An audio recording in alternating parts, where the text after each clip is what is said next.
Qala al-musannif rahimahullahu ta'ala wa adama an-naf'a bihi wa bi 'ulumihi fid dharain amin.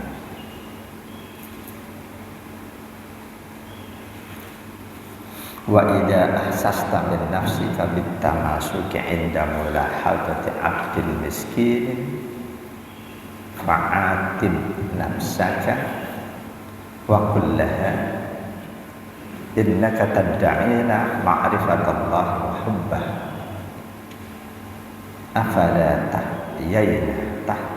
afala tastahina min istijra'ika alaihi ma'a tawqirika abdan min ibadi.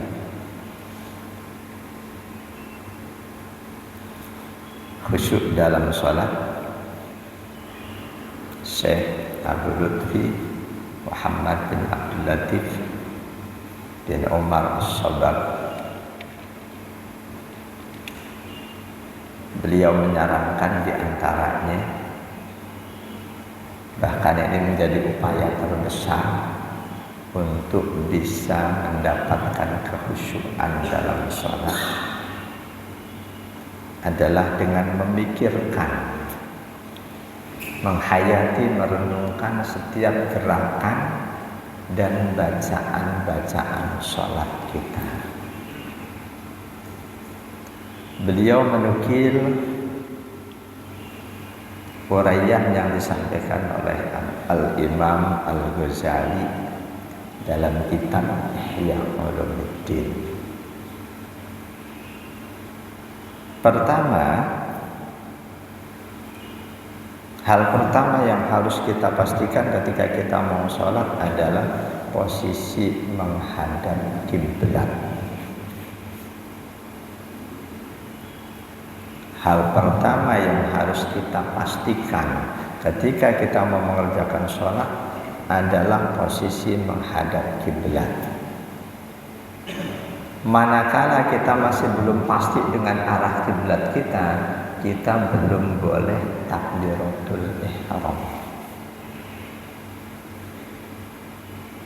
Enggak sah ketika kita masih ragu-ragu kiblat mana sambil Allahu Akbar.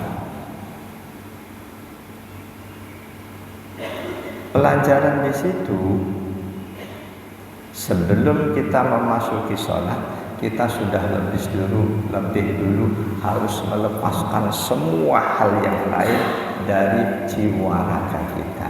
Kita fokuskan jiwa raga kita ke satu arah.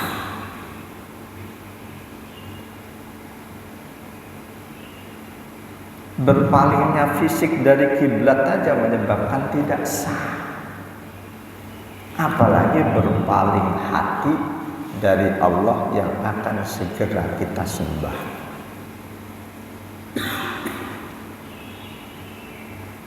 Hati enggak fokus ke kiblat, fisik enggak fokus ke kiblat saja, itu menyebabkan sholat tidak sah.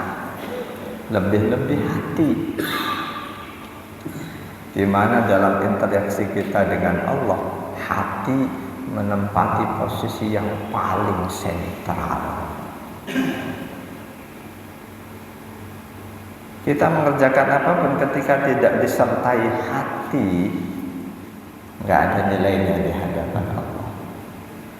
Jadi pelajaran dari sebelum kita takbiratul ihram, kita harus pastikan arah kita ke kiblat. Di antaranya itu dalam sholat kita harus benar-benar fokus lahir batin ke sholat kita, bahwa kita akan segera munajat dengan Allah, akan segera berbisik berdua dengan Allah.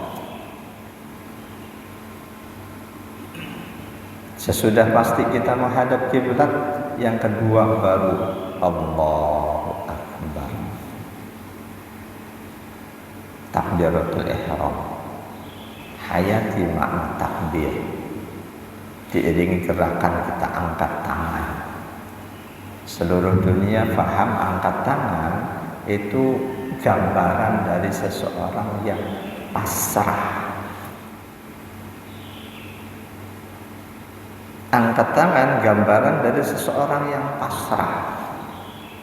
Belum ada penjahat yang ketika menodong kita angkat kaki. Kayaknya belum ada. Selalu angkat tangan. Walaupun mungkin itu awalnya dari film-film aja mungkin. Jadi tersebar luas. Boleh jadi film itu terinspirasi dari ini. Di awal umat Islam ibadah sholat pertama angkat tangan, melambangkan bahwa ketika kita sholat kita harus posisikan diri kita sebagai hamba yang tunduk patuh seutuhnya kepada Allah. Selanjutnya kita sadar dalam sholat Allah menyuruh kita ngapain. Allah suruh kita baca ini, kita laksanakan sebaik-baiknya. Ketika kita makmum, imam saat itu baca, Allah perintahkan buat makmum apa? Dengerin dengan penuh kesungguhan, fokus dengerin imam. Lalu Allah perintahkan kita ruku, tidak semuanya laksanakan.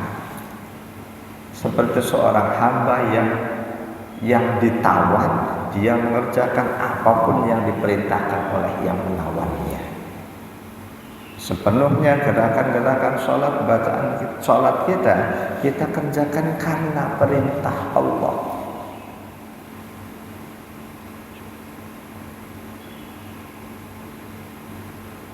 Lalu selanjutnya syarat Imam Ghazali, ketika kita sudah dalam sholat kita berdiri, di mana para sahabat Nabi mencontoh Rasulullah SAW. Berdirinya Rasul, berdirinya para sahabat dalam sholat itu digambarkan seperti tiang pancang yang tidak goyang-goyang, benar-benar diam. Andai kan ada burung mau hinggap, burung itu nggak takut, antang. Dan pada saat itulah seluruh jiwa raga kita fokuskan dengan apa yang sedang kita kerjakan. Jiwa kita harus merasa kita sedang diawasi oleh Allah, dipantau 100% oleh Allah. Enggak cuma fisik kita, dalam kita, batin kita dipantau oleh Allah. Di sini selingnya iblis berhasil menggoda kita. Begitu kita sudah mulai Al-Fatihah, kebetulan kita hafal, udah mulut kita baca ya baca, tapi batin kita, jiwa kita nggak tahu kemana. Lebih-lebih ketika sholat jamaah imam yang baca, mana kita nggak ngerti artinya, kita nggak hafal pula bacaannya, ditambah panjang. Mudah, di situ setan akan narik kita untuk mengingat hal-hal yang lain.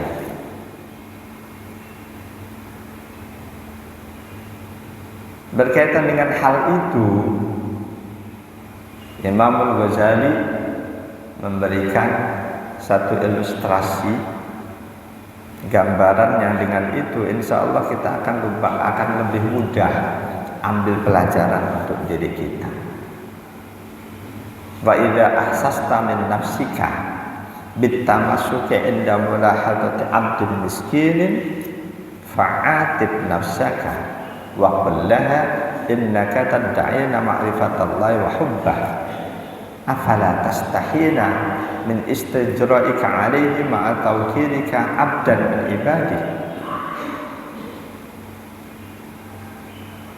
Ketika kita ngerjain sholat, sesaat sebelum sholat kita melihat ada tokoh yang kita idolakan, kita sholat dia memandang kita. Pada saat itu umumnya ada perasaan spesial di hati kita. Boleh jadi ada salah tingkah, salah sikap karena diperhatikan oleh seseorang yang kita idolakan. Kata Imam Ghazali, ketika terjadi hal seperti itu, cuma dipandang oleh seseorang, kamu sudah salah tingkah. Cuma dipandang oleh seorang tokoh, kamu menyadari itu, selanjutnya kamu lebih memperbaiki tubuhmu, gerakanmu, memperbaiki sholatmu. Kenapa ketika yang memandang zat yang maha melihat kok tidak ada perasaan seperti itu dalam dirimu? Seringkali manusia begitu sholat Allahu Akbar, dia lihat ada seseorang tokoh, memandang dia, umumnya akan langsung lebih teguh, lebih serius dalam gerakan sholatnya. Jika itu terjadi, kata Imam Ghazali, fa'atib nafsaka, selaklah dirimu, umpatlah dirimu. Waqullaha, katakan kepada dirimu sendiri, innaka tad'ina ma'rifatallah wa hubbah, kamu mengaku mengenal Allah, kamu mengenal cinta, mengaku mencintai Allah. Kenapa ketika Allah yang selalu memandangmu, kamu nggak ada perasaan tertentu, nggak ada salah tingkah, nggak ada terus memperbaiki sikap? Tapi ketika seorang hamba Allah yang lemah yang memandangmu, kamu salah tingkah, kamu lebih serius dalam mengerjakan apa yang kamu kerjakan. Selaklah dirimu, umpatlah dirimu, katakan dalam dirimu, kamu mengaku mengenal Allah, kamu mengaku cinta Allah, kamu gak malu memperlihatkan kesombongan pada Allah. Allah yang dari kemarin-kemarin selalu memandangmu, gak cuma di saat kamu sholat, kamu gak ada perasaan tertentu, perasaan khusus kepada Allah. Tapi di saat hamba Allah yang miskin, hamba Allah yang pastinya lemah, kamu merasa memperhatikan kamu langsung lebih hormat, lebih teguh dalam mengerjakan sesuatu. Ini siapapun kita yang masih ada perasaan seperti itu, ketika kita sholat merasa diperhatikan oleh seseorang, ada perasaan tertentu, kita harus malu. Allah selalu memperhatikan kita. Kita wudhu dengan baik, kita sholat, itu Allah fokus, Allah memperhatikan kita seutuhnya. Kenapa nggak ada perasaan salah tingkah? Sadar kita diperhatikan oleh Allah, sadar dipandang oleh Allah. Ketika tokoh yang melihat, kita takut kalau ketahuan sholat kita nggak baik. Allah selalu melihat, kenapa kita nggak takut?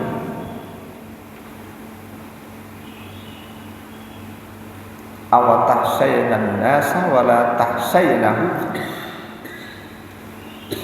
Katakan dalam diri kita, apa kamu lebih takut pada manusia, lebih malu pada manusia dibanding pada Allah? Wa huwa haqqu an tahsya. Padahal Allah lebih berhak, lebih pantas untuk kamu takutkan, untuk kamu lebih malu kepada Dia dibanding kepada manusia.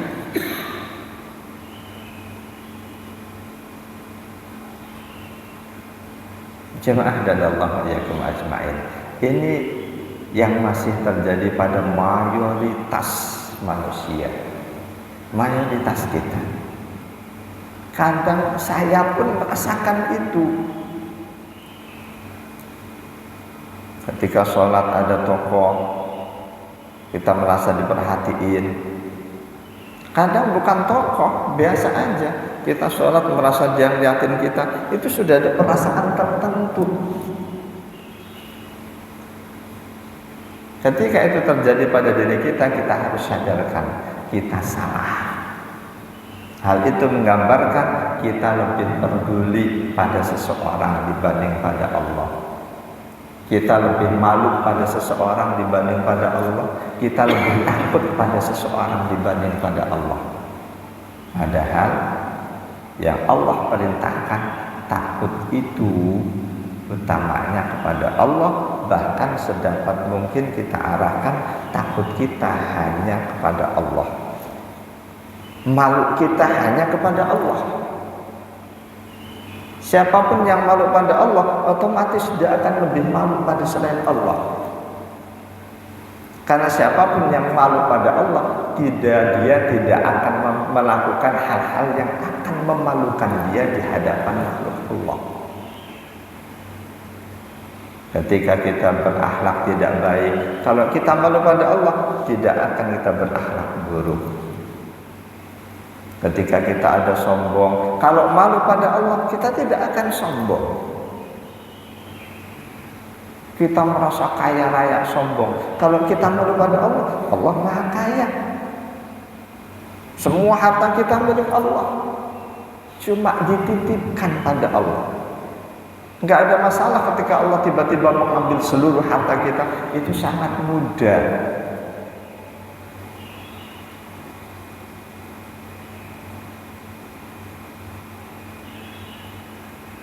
Allah mencela siapapun hamba-hambanya yang lebih takut pada selain Allah dibanding takut kepada Allah.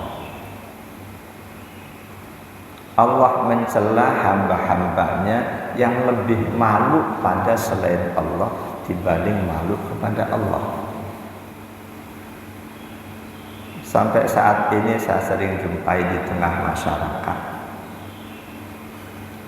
terutama ibu-ibu, kaum wanita, ketika mereka nggak tutup aurat, melihat saya lewat, mereka langsung ngumpet, malu pada saya. Mereka ngumpet, saya udah nggak melihat, tapi Allah Maha melihat, kenapa nggak malu?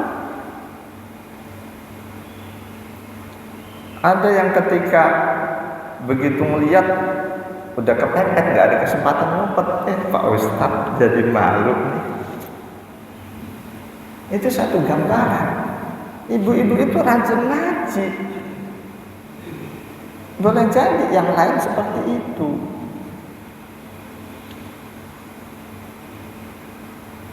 Jadi Allah mencela siapapun manusia yang lebih takut pada selain Allah, lebih malu pada selain Allah, lebih memperhatikan, lebih salah tingkah kepada selain Allah dibanding kepada Allah.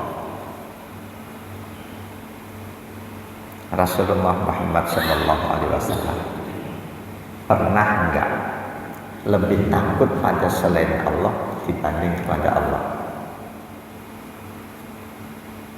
Kira-kira Rasulullah Muhammad pernah enggak lebih takut pada selain Allah dibanding kepada Allah? Beliau pernah mengalami situasi itu yang langsung ditegur oleh Allah, dan itu jadi pelajaran buat kita.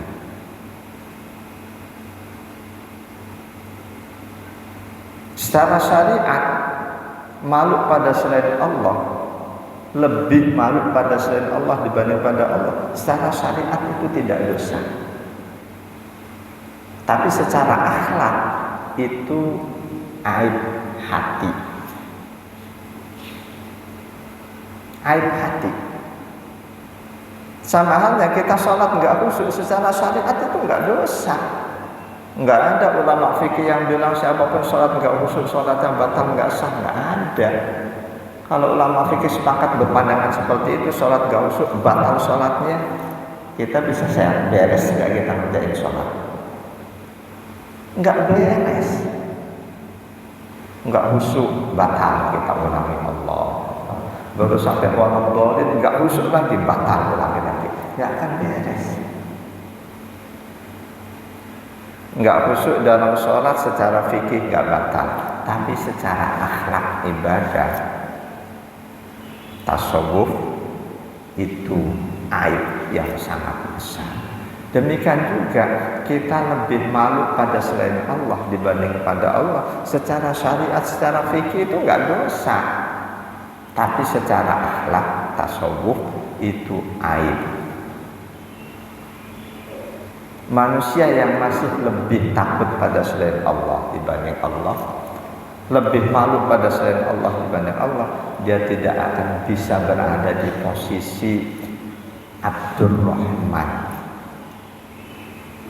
tidak akan bisa berada di posisi bahasa umum budaya Indonesia waliullah, nggak akan. Karena salah satu tanda waliullah dia cuma takut kepada Allah. Tidak takut penjara, tidak takut disiksa, tidak takut macam-macam. Jadi Rasulullah Muhammad sallallahu alaihi wasallam pernah berada dalam situasi lebih takut kepada selain Allah dibanding kepada Allah. Teguran Allah untuk beliau ada di surah Al-Ahzab ayat 37.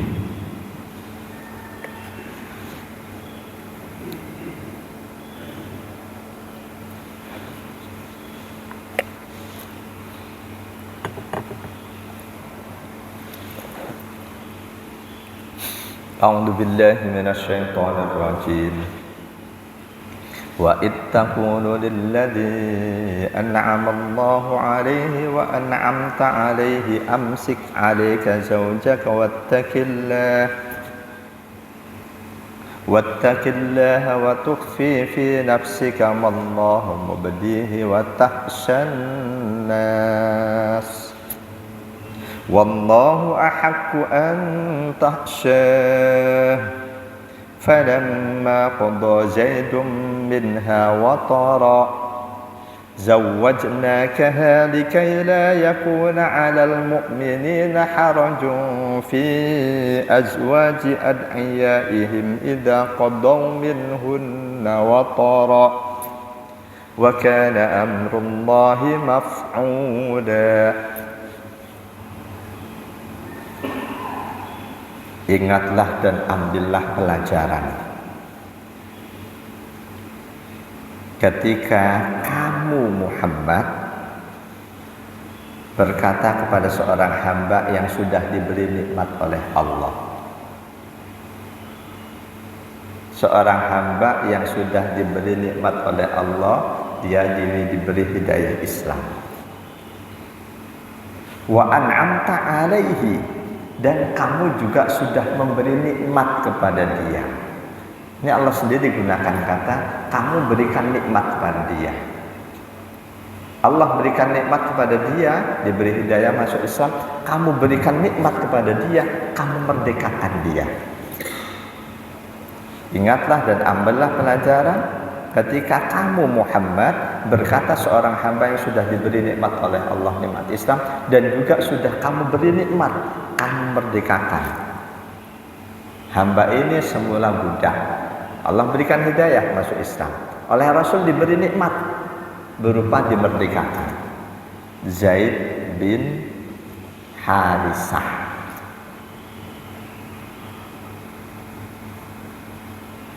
dia dibeli oleh Rasul sejak masa jahiliyah, sejak sebelum Rasul diangkat menjadi Rasul.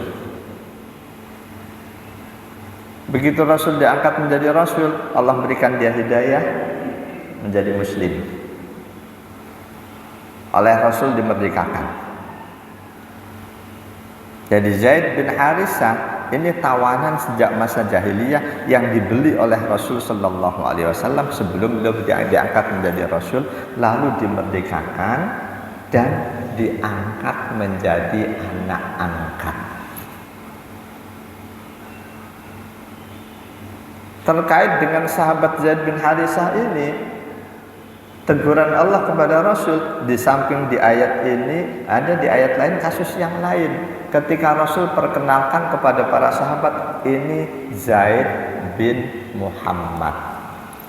Ditegur oleh Allah, nggak boleh. Walaupun anak angkat jangan diganti binnya, tetap bin bapaknya. Ketika Allah sudah berikan teguran, Rasul langsung menghapus bin Muhammadnya, itu sudah langsung dihapus. Dinas kependudukan langsung dihubungi, dikembalikan Zaid bin Harisah.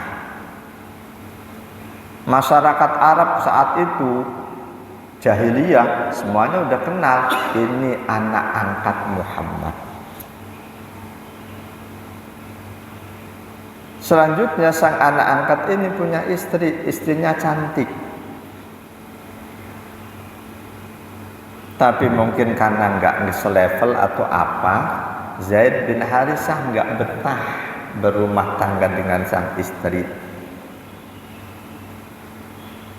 Beliau minta nasihat kepada ayah angkatnya Rasulullah, minta saran. Beliau bermaksud untuk menceraikan istrinya. Saat itu Rasul berkata kepada sang anak angkat, amsik alaika zaujaka, pertahankan rumah tanggamu. Wattaqillah, takutlah kepada Allah, jangan sampai menceraikan istrimu.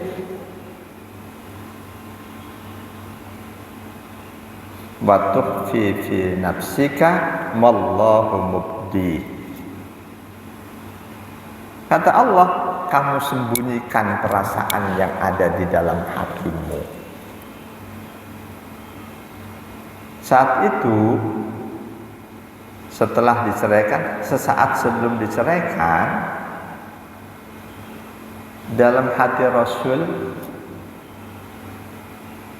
ada keinginan ini wanita jangan sampai jatuh ke orang lain karena akhlaknya indah. Tapi kalau aku menikahi dia mantan istri anak angkatku, apa kata manusia? Rasul takut kata manusia. Rasul takut omongan manusia. Karena itu Rasul ngomong, pertahankan istrimu, jangan kamu ceraikan. Allah menegur beliau, wa tukhfi fi nafsika, kamu sembunyikan perasaan yang ada dalam hatimu, wallahu mubdi, Allah akan membukanya.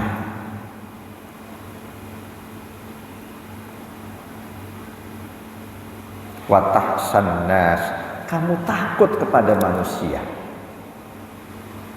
Takut manusia akan ngomong, ih Rasulullah Muhammad masa mantan istri anaknya dinikah? Kita punya anak cerai, boleh enggak mantan mantu kita nikah? Kalau ini haram. Ketika anak itu anak kandung kita, anak biologis kita. Tapi kalau anak angkat itu orang lain, mantan istrinya dalam syariat Islam enggak ada masalah. Atau misal di rumah sakit kita, dari manajemen ada laporan ada seorang bayi nggak ketahuan siapa bapaknya, bayi perempuan. Kita anak angkat tumbuh dewasa, kita nikah, boleh nggak? 100% boleh. Walaupun itu anak angkat, walaupun 1000 notaris meresmikan kita angkat dia sebagai anak, nggak ada perubahan hukum dalam Islam. Walaupun dari bayi dia kita mandiin segala macam, ketika tumbuh dewasa dia bukan mahram kita, dia ajnabi kita, orang lain buat kita.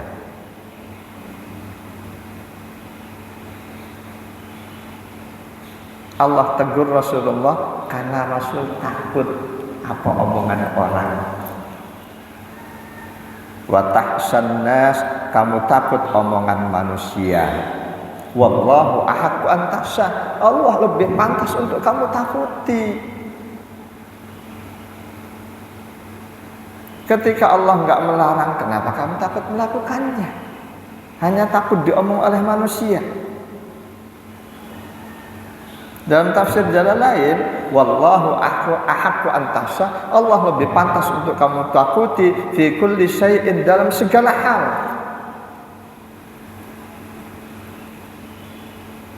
Lalu sahabat Zaid bin Harisah menceraikan istrinya sampai selesai masa iddahnya. Lanjutan firman Allah, falamma qada Zaidun minha, ketika Zaid, ini nama manusia yang dicantumkan di Al-Quran ini, Zaid bin Harisah, bukan Zaid bin Sabit. Zaid bin Sabit itu sahabat utama, juru tulisnya Rasulullah, ketua tim pembukaan Al-Quran di masa khalifah dari Abu Bakar, Umar sampai Utsman. Tapi Zaid bin Sabit nggak masuk di Al-Quran namanya, Zaid bin Harisah yang disebut. Falamma qada Zaidun minha watara, ketika Zaid sudah menceraikan istrinya, dia sudah nggak ada kebutuhan lagi dengan istrinya. zawwajnakaha, aku nikahkan engkau wahai Rasul dengan dia, dengan mantan istrinya Zaid. Tujuannya untuk memberikan pengajaran kepada masyarakat jahiliyah yang mengharamkan orang tua angkat menikahi mantan istri anak angkat. Zawwajnakaha, aku nikahkan engkau. Maknanya Allah perintahkan Rasul untuk menikahi dia. Pada saat itu Rasul adakan resepsi, masyarakat diundang, mereka kenyang makan roti dan daging. Rasul diam-diam masuk ke istrinya, mantan istri Zaid bin Harisah.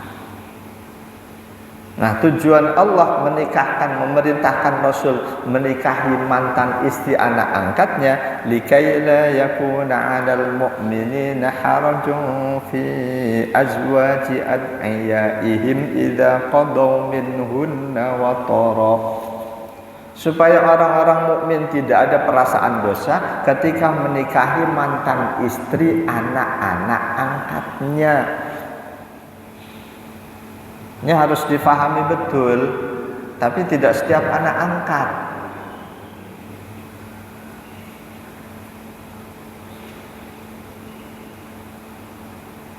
Kalau yang kita angkat sebagai anak, yang kita angkat sebagai anak, misal keponakan kita,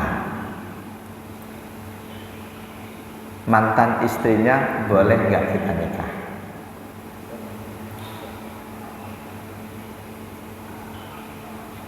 Otomatis gampangnya istri keponakan itu mahram atau bukan dengan kita. Ketika dia mahram nggak boleh kita nikah. Yang pasti yang berubah menjadi mahram istri anak-anak kita. Anak kita nikah dengan seorang gadis, ketika selanjutnya cerai, mantan mantu, nggak ada mantan mantu, tetap dia mahram kita. Walaupun anak kita dengan dia sudah mantan suami istri.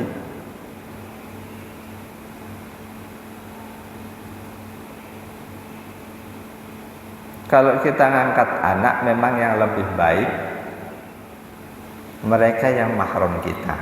Ponakan kita angkat jadi anak kita. Ponakan itu mahram buat kita, tapi buat istri kita dia tetap bukan mahram. Itu repotnya. Karena itu yang paling gampang, mengangkat orang lain menjadi anak bolehnya boleh, tapi harus paham hukum yang berlaku, bahwa dengan diangkat menjadi anak tidak lantas hukumnya itu berubah, tidak pula lantas berubah menjadi ahli waris, enggak. Walaupun dari sebelum lahir sudah perjanjian, nanti begitu lahir kita angkat jadi anak, itu enggak lantas menjadi ahli waris. Walaupun dalam kasus seperti itu dia bukan ahli waris, tapi dia dianjurkan untuk diberi jatah karena bagian dari kerabat yang bukan ahli waris. Jadi Allah sengaja mentakdirkan Zaid bin Harisah, anak angkat Rasulullah, menceraikan istrinya. Selanjutnya Allah perintahkan Rasulullah menikahi mantan istri anak angkatnya. Itu sengaja dilakukan oleh Allah supaya orang-orang mukmin tidak lagi merasa dosa ketika menikahi janda-janda anak angkatnya. Ketika si janda anak angkatnya itu sudah selesai iddahnya. Wa kana amrullahi maf'ula. Setiap ketentuan Allah pasti itu akan terlaksana. Jemaah dan Allah hayakum ajma'in. Ketika seorang hamba lebih takut kepada selain Allah dibanding takutnya kepada Allah, lebih malu pada selain Allah dibanding kepada Allah, itu merupakan salah satu jalan keberhasilan iblis dalam menyesatkan kita. Iblis bangga ketika manusia lebih takut pada selain Allah, lebih malu pada selain Allah. Iblis, setan tuh bangga banget.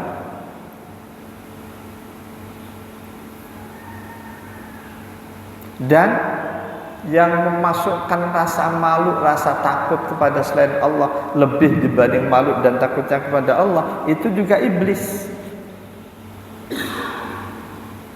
Lebih-lebih kita yang nggak paham syariat, benar-benar malu. Kalau kita ngerti syariat, ngapain malu? Syariat tidak melarang ini kok.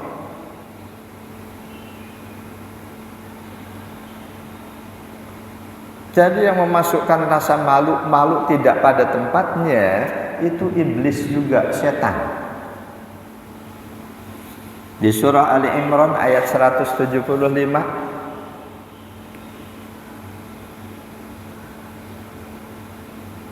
terbit jam 5:25,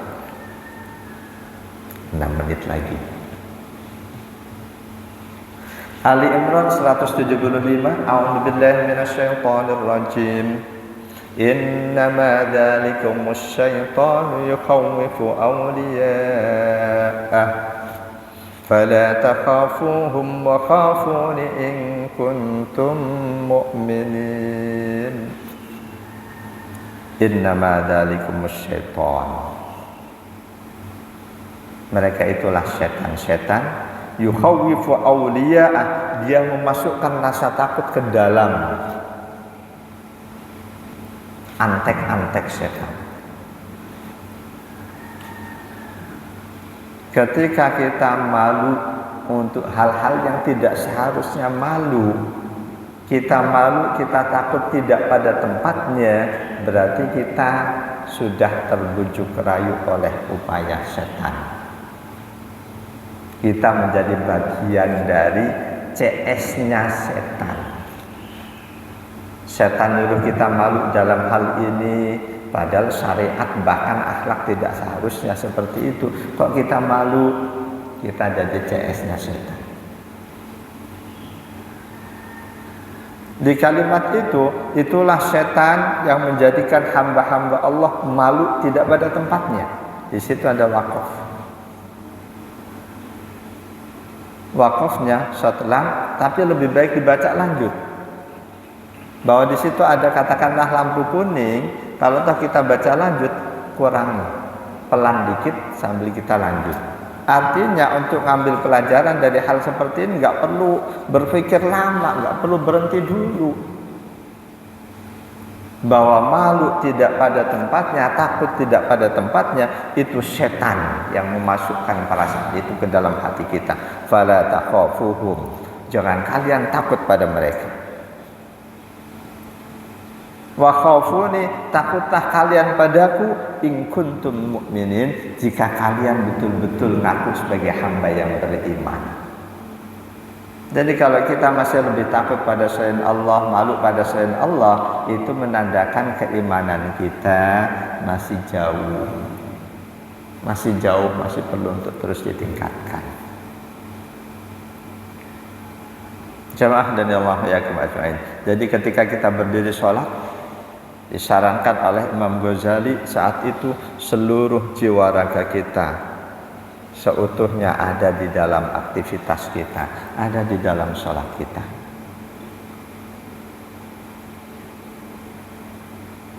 Kita harus sadar, batin kita sadar, saat itu kita sedang dipantau sepenuhnya oleh Allah. Fisik kita jangan sampai gerak-gerak sedapat mungkin. Hati kita jangan kemana-mana, jangan keluar dari sholat yang kita kerjakan. Kalau kita nggak bisa, Imam Ghazali menyarankan ambil pelajaran dari kita sholat, ketika sadar dipandang oleh seseorang langsung ada perasaan salah tingkah, kita perbaiki sholat kita. Padahal orang itu makhluk yang lemah. Kenapa timbang dilihat oleh seseorang kok kita jadi seperti itu, salah tingkah? Ketika Allah yang memandang terus-menerus memandang kita kok tidak ada perasaan itu, kita harus mencela diri kita, mencela jiwa kita ketika masih ada perasaan seperti itu dalam diri kita. Sesudah kita menghayati di saat kita berdiri, lalu yang keempat, kita membaca dari takbiratul ihram, doa iftitah dan selanjutnya. Kata musannif kitab ini, kata Imam Ghazali, fakir fi maknal adhkari wal ad'iyati wal ayati allati taqra'uha wa tatluha. Setiap bacaan-bacaan sholat, apa itu zikir, doa, ayat, fikirkan, jangan sekedar dibaca. Fikirkan, hayati kandungan maknanya. Wa hadzal amru min ahammil umuri allati tuhsalu lakal khusyu', dan memikirkan bacaan-bacaan salat kita ini saham terbesar untuk bisanya kita khusyuk. Jadi hal terbesar yang sangat membantu kekhusyuan ketika kita selalu menghayati, memikirkan, merenungkan bacaan-bacaan salat kita. Walaupun iblis, setan nggak kurang akal. Di saat kita sholat kita pikirkan itu, saya jujur sering mengalami. Sholat, saya hayati bacaan, saat itu muncul ide, wah ini perlu disampaikan ini untuk tabligh. Itu iblis juga. Akhirnya ingatan keluar dari sholat, ingat nanti dakwah di sini, nanti di sini ngajar, ini sampai ini. Itu iblis, seolah-olah itu baik. Ketarik pikiran dari ingat, iya besok jadwalnya di masjid ini, nyampein masalah ini nih, ada di surat ini. Iblis itu. Tapi sadar langsung, iya ini iblis pintar dia. Kita fokuskan lagi. Hal itu seolah-olah baik. Andai kan kita ingat baca Quran di luar sholat terus nemu ide ini, sering saya pegang kertas, saya kasih coretan surat ini, ayat ini, masalah ini. Baca lagi terus nanti nemu. Kadang ada masalah yang saya lupa ayatnya mana, begitu baca Quran ketemu. Ketika itu terjadi di luar momen sholat baru alhamdulillah. Tapi kalau terjadi dalam sholat kok alhamdulillah, iblis lebih senang. Iya, iblis ngasih ide, tapi ngasihnya di dalam sholat. Sepintas bagus. Imam Syafi'i seringkali beliau itu kalau ada masalah cari dalilnya di mana, beliau baca Quran. Enggak pakai indeks Quran, baca dari awal sampai akhir. Belum ketemu ulang lagi, nanti baru ketemu. Kalau sekarang udah ada indeks Quran atau pakai laptop kata kunci, ini masalahnya ini, tik kata kunci udah keluar di surat ini, ayat ini, nggak perlu baca semuanya. Tidak baiknya laptop diantaranya itu, ngapain repot-repot baca semuanya, cukup klik kata kunci udah keluar kok. Iblis lagi menang tuh. Walaupun ya dalam kondisi tertentu itu ada manfaatnya. Jamaah dan Allah alaikum ajmain. Jadi ketika seseorang masih lebih malu pada selain Allah, lebih takut pada selain Allah dibanding kepada Allah, itu menunjukkan keimanannya, maka imanannya masih ada masalah. Dikhawatirkan ketika hal seperti itu enggak kita atasi, lebih malu pada selain Allah, lebih takut pada selain Allah, nanti selanjutnya kita akan lebih taat kepada selain Allah. Itu bahaya sudah. Berhasil iblis. Awalnya mungkin malu pada selain Allah lebih dibanding malu pada Allah, takut pada selain Allah lebih dibanding takut pada Allah. Nanti lama-lama taat kepada selain Allah lebih taat dibanding kepada Allah. Itu sudah bahaya, masuk kategori menuhankan hawa nafsu. lebih mengikuti ajakan nafsu yang awalnya mungkin gara-garanya iblis setan dibanding melawan keinginan hawa nafsu. Siapapun orang ketika dia sudah lebih mentaati hawa nafsunya, maka Rasulullah tidak akan diizinkan oleh Allah untuk menjadi pembela dia di hari kiamat nanti.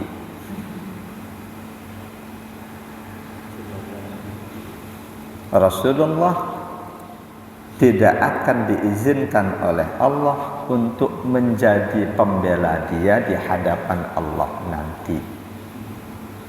Di surah Al-Furqan ayat 43, A'udzu billahi minasyaitonir rajim. Ara'aita man ittakhadha ilahahu hawah.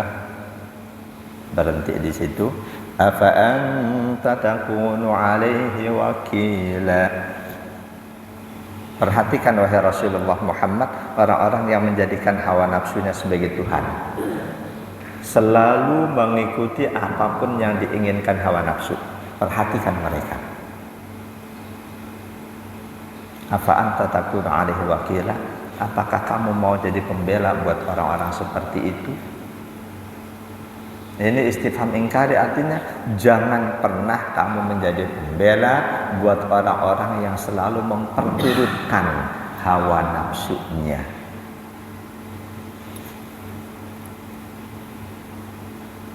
Orang yang memperturutkan hawa nafsunya, walaupun dia berilmu, dia akan tetap sesat. Ulama yang memperturutkan hawa nafsunya, walaupun berilmu, dia faham Quran, faham hadis dan lain sebagainya, dia akan tetap sesat ketika dia dikendalikan oleh hawa nafsu. Di surat yang lain, Al-Jathiyah ayat 23, A'udzu billahi minasyaitonir rajim. Afara'aita man ittakhadha ilahahu hawahu wa adallahu Allahu ala ilmin wa khatama ala sam'ihi wa qalbihi wa ja'ala ala basarihi ghishawah faman yahdihi min ba'dillah afala tadhakkarun. Afara'aita man ittakhadha ilahahu hawahu wa adallahu Allahu ala ilmin wa khatama ala sam'ihi wa qalbihi wa ja'ala ala basarihi ghishawah. Tidakkah engkau perhatikan wahai Rasul, orang-orang yang menjadikan hawa nafsunya sebagai Tuhan, yang karena itu Allah sesatkan dia walaupun dia berilmu. Allah tutup pendengarannya dari nasihat siapapun, karena dia berilmu, dinasihati dia gampang ngeles. Ini aibnya orang yang berilmu. Tantangan orang yang berilmu, mau nggak dia rendah hati untuk menerima nasihat dari orang lain. Itu tantangannya.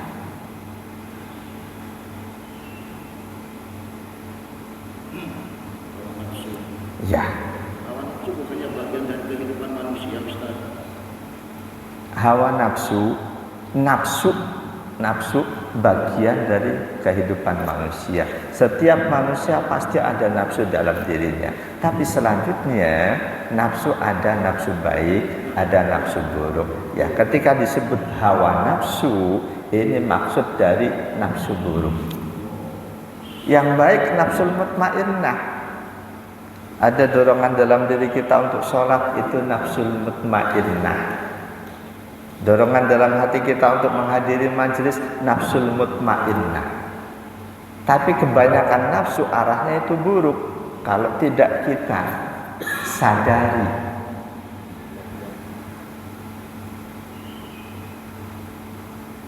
Aku tutup pendengarannya, aku tutup hatinya, dan aku jadikan juga penghalang dari matanya untuk bisa melihat contoh-contoh yang akan menyadarkan dia. Faman yahdihi min ba'dillah. Ketika seseorang sudah seperti itu, siapa yang akan bisa memberikan dia hidayah selain Allah?